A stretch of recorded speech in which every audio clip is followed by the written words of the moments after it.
मेरा काम है आपके बीच से कन्फ्यूज़न हटा देना कि ये पासा वो पासा नहीं है जो दुनिया में चल रहा है। इसको ध्यान से देखो, एक दिख रहा है तो छह नहीं दिखना चाहिए। सबसे पहली बात कि पासे के विपरीत सतहों का योग 7 होना चाहिए। पासा सिर्फ एक तरीके का होता है जिसका नाम है मानक।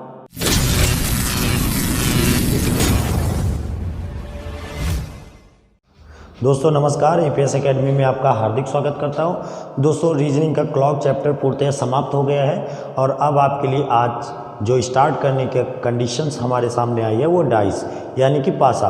पासे के हर सवाल को समझ ले, किस तरीके से पासे के सवाल आते हैं, कौन कौन से वो तरीके हैं जो बेसिक हमको पता हो और हर तरीके का पासे का सवाल हम लोग कर ले। तो दोस्तों समझते हैं पहले पासे के बारे में।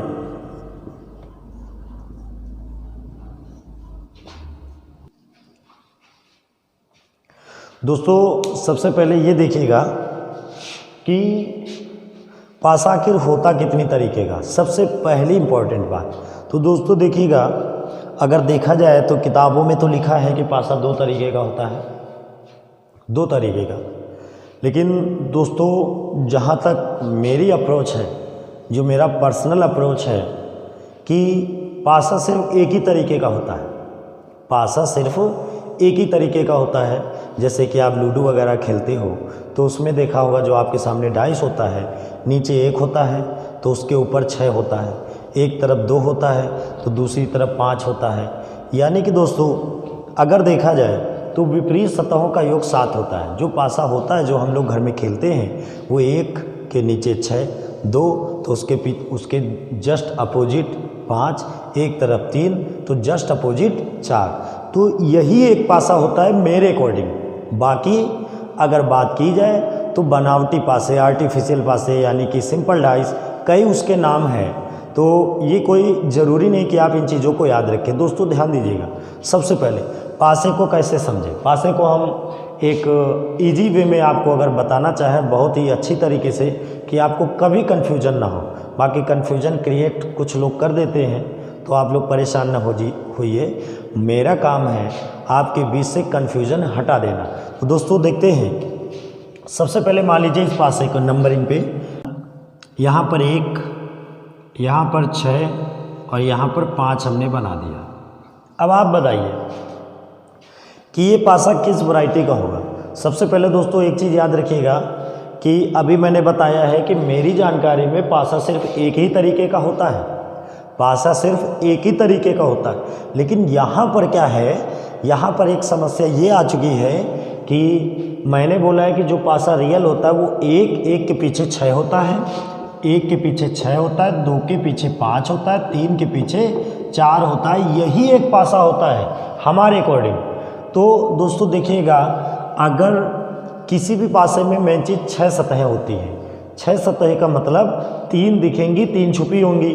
तो यहाँ 1 है तो 1 के पीछे क्या होगा, 6। यहाँ 1 है तो अगर 1 के पीछे 6 होगा तो यहाँ 6 दिख क्यों रहा। यानी कि ये पासा वो पासा नहीं है जो दुनिया में चल रहा है।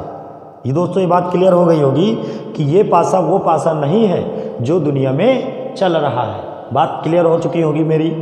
तो फिर ये पासा है कौन सा। कुछ लोग इसको बोल देंगे सिंपल, कुछ लोग इसको बोल देंगे आर्टिफिशियल, कुछ लोग बोल दें कि ये बनावटी पासा है। तो ये सारी चीज़ें आप क्यों याद करें। आपको सिर्फ याद रखना है कि 1 के पीछे 6 होना चाहिए, 2 के पीछे 5 होना चाहिए, 3 के पीछे 4 होना चाहिए। बस एक ही तरीके का पासा होता है। तो उस पासे का नाम क्या है दोस्तों, मानक पासा यानी कि स्टैंडर्ड डाइस।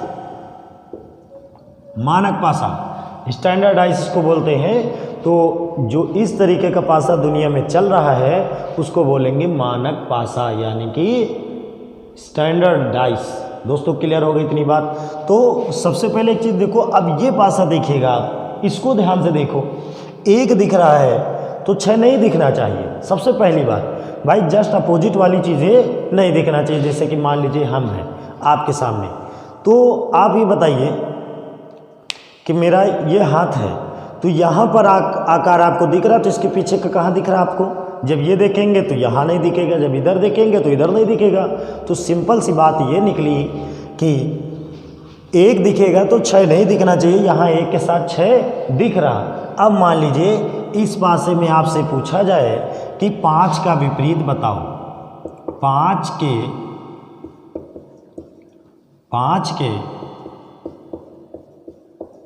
विपरीत सतह पर कौन सा अंक होगा। विपरीत सतह पर अंक बताना है आपको। अब 5 के विपरीत सतह पर अंक बताना है तो दोस्तों यहाँ पर देखिए एक के साथ 6 नहीं दिखना चाहिए, यानी कि ये पासा वो पासा है ही नहीं जो पासा हम लोग लूडो में खेलते हैं, जो हम जिसके बारे में हम लोग जानते हैं। ये एक बनावटी पासा है, किसी ने बना दिया होगा, तो हमें क्या पता है कि इसके पीछे कौन सा अंक होगा। यानी कि ये पासा अगर होता तो हम गेस करते, 5 के पीछे 2 गेस क्या करते, आ ही जाता, लेकिन इसके पीछे हम लोग कहाँ जान पाएंगे। तो दोस्तों ये बात समझ में आ चुकी होगी कि पासे का मेन स्ट्रक्चर सिर्फ एक है जिसकी विपरीत सतहों का योग 7 होता है। अगर आप कभी लूडो खेलिएगा तो आपको ऐसा मिलेगा। तो दोस्तों ये बात समझ में आ गई होगी।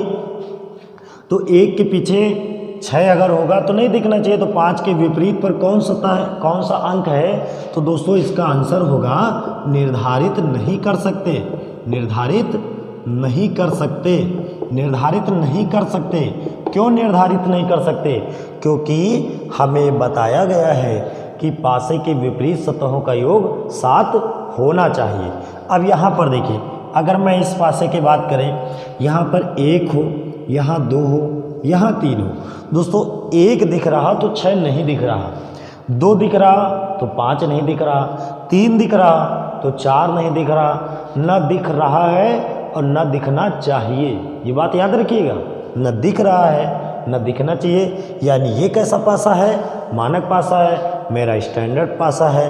अब दोस्तों इसमें पूछा जाए 3 के विपरीत सतह पर अंक पूछा जाए, 3 के विपरीत सतह का अंक अगर पूछा जाए, सतह का अंक अगर पूछा जाए तो दोस्तों आप बड़े आसानी से आंसर दे सकते, क्या होगा, 4 होगा। 3 के विपरीत सतह पर अंक अगर पूछा जाए तो दोस्तों आंसर क्या होगा, 4 होगा।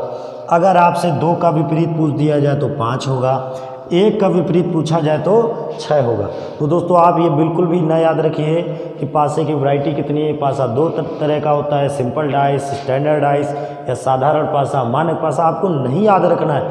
पासा सिर्फ एक तरीके का होता है जिसका नाम है मानक, जिसका नाम है मानक, यानी कि उसके विपरीत सतहों का योग 7 होता है। अगर कोई पासा ऐसा आ जाए जिसके विपरीत सतहों का योग 7 हो और वो सतह दिख रही हो तो इसका मतलब वो पासा नहीं है, किसी ने ऐसे ही एक पासे का निर्माण कर दिया गया है। तो आप कैसे उसके विपरीत सतहों का विपरीत सतह बता पाएंगे, नहीं बता पाएंगे। तो ऐसी सिचुएशन पर आंसर आपका क्या होगा दोस्तों, निर्धारित नहीं कर सकते। जैसे एक पासा यहाँ पर हमने दिया है, इसके बारे में देखिए, 2 बनाया, 5 बनाया, 3। तो दोस्तों यहाँ पर देखिए 2 दिख रहा है तो 5 नहीं दिखना चाहिए, यानी इसका कोई भी अगर पूछे तो आंसर होगा निर्धारित नहीं कर सकते हैं। बात क्लियर हो गई। यहाँ पर एक पासा दिया जाए, 4 दिया जाए, 5 दिया जाए और 1 दिया जाए तो दोस्तों 1 दिख रहा है तो 6 नहीं दिख रहा, 5 दिख रहा तो 2 नहीं दिख रहा, 4 दिख रहा तो 3 नहीं दिख रहा। यानी कि 4 का अगर सतह पूछे तो 3 बता सकते, 5 पूछे तो 2 बता सकते, 1 पूछे तो 6 बता सकते। सिंपल है, ये वो पासा है जो मुझे देखा है, जिसको बारे में मैं जानता हूँ, और ये पासे के बारे में मैं जानता नहीं हूँ। दोस्तों यहाँ पर 1 बना है, 4 बना है और 3 बना है। तो दोस्तों देखिए 1 दिख रहा तो 6 नहीं दिख रहा, अच्छी बात है। 4 दिख रहा तो 3 नहीं दिखना चाहिए, लेकिन दिख रहा, इसका मतलब वो पासा है ही नहीं जिस पासे के बारे में हम लोग जानते हैं। यानी इसका भी आंसर सबका अगर किसी का भी पूछे तो निर्धारित नहीं कर सकते। इसमें देखिएगा दोस्तों 1, 4 और 5। यहाँ पर देखिए 1 दिख रहा है तो 6 नहीं दिख रहा है, 4 दिख रहा तो 3 नहीं दिख रहा, 5 दिख रहा तो 2 नहीं दिख रहा। तो दोस्तों इसका जो भी आंसर सारे मान निकलेंगे, क्योंकि ये स्टैंडर्ड पासा है जिस पासे के बारे में मैं जानता हूँ। तो 1 का विपरीत 6 हो जाएगा, 4 का विपरीत 3 हो जाएगा, 5 का विपरीत 2 हो जाएगा। तो दोस्तों मेरा मानना है आपने पासे के बारे में बहुत अच्छा समझ लिया होगा कि किस तरीके से क्वेश्चन एग्ज़ाम में आएंगे। अभी सिर्फ मैंने आपको पहचान बताई है कि पासा सिर्फ और सिर्फ एक तरीके का होता है, सिर्फ ये पहचान बताई। इसके बाद पासे के कितने प्रकार से क्वेश्चंस आते हैं, 2 पासे एक साथ होंगे, 4 पासे एक साथ होंगे, यानी कि इस तरीके से सवाल जो आएंगे उनको कैसे सॉल्व करेंगे। तो इसकी दूसरी सीरीज आएगी डाइस की, उसमें हम हर तरीके के सवाल को ले लेंगे और बहुत ही अच्छी तरीके से पासे का कोई भी क्वेश्चन किसी भी बुक से, किसी भी सेट पेपर से, यानी कि कोई भी चीज़ आ जाए आपको वो पता रहेगा। याद रखिएगा दोस्तों, धन्यवाद।